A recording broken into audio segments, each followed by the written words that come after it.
Hello, everyone. I hope you're doing okay. My informative speech is going to be over drag's evolution and influence in the music and fashion industries.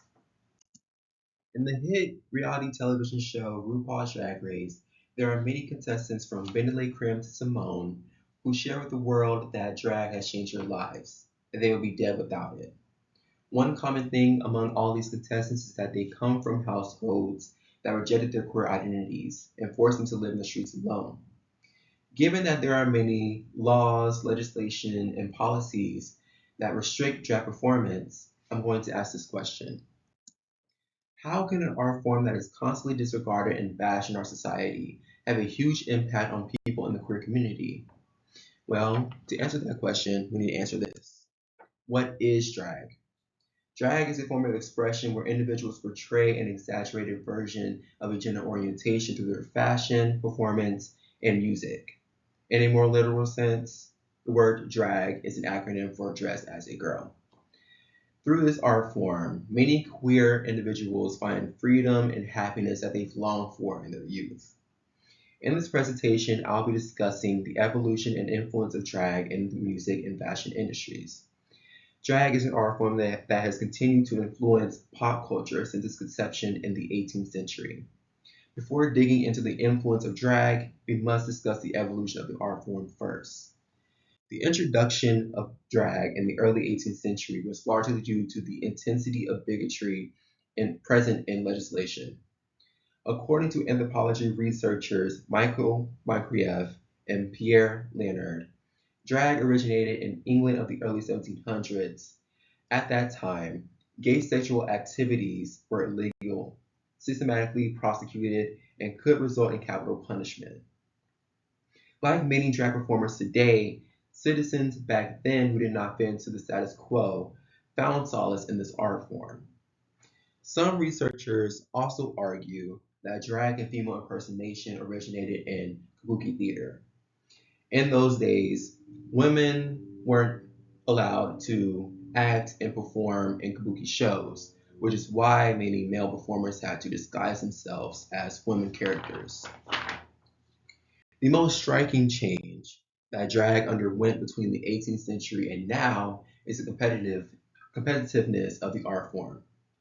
Historian Channing Joseph reported that William Dorsey Swan, pictured here, was the first drag performer who coined the term Queen of Drag or Drag Queen, hosted secret drag ball competitions in Washington, D.C. These drag balls continued to progress in the shadows until its big boom in the Harlem Renaissance in the early 20th century. Drag that was used to comfort those in the LGBTQ community somehow found its way to influence those outside of the community. Drag has influenced a myriad of music artists in their approach to their artwork. In Dolly Parton's autobiography, Dolly, My Life, and Other Unfinished Business, she takes time to appreciate the free expression of gender and femininity of drag performers. She even goes on to say that if she was not born a woman, she would have been a drag queen. Drag always reminds artists to attack their work with ferocity and authenticity. In addition to its influence in the music industry, drag has left its mark on major fashion trends. There are several categories of drag fashion. I'm just going to talk about three since I don't have enough time to.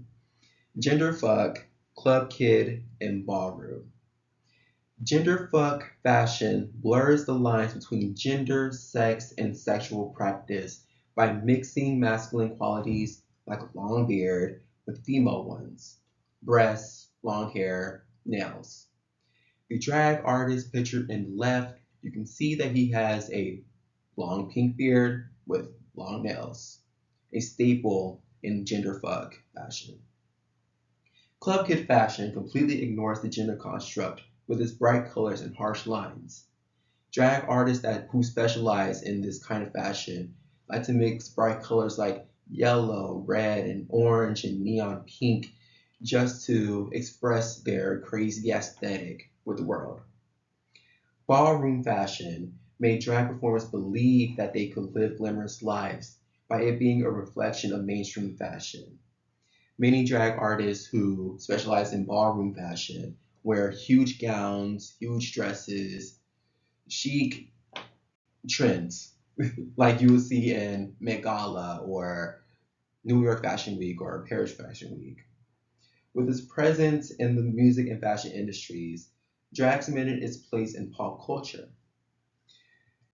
In this speech, I share with you the evolution and influence of drag in the music and fashion industries. Drag has had Drag has helped many communities feel seen when they feel unwanted by the society surrounding them. The essence of the art form is a rebellion against the many laws placed on minorities and women. So, if you feel suffocated by the world around you, just grab a wig and some heels and feel that confidence surging into your body. Thank you.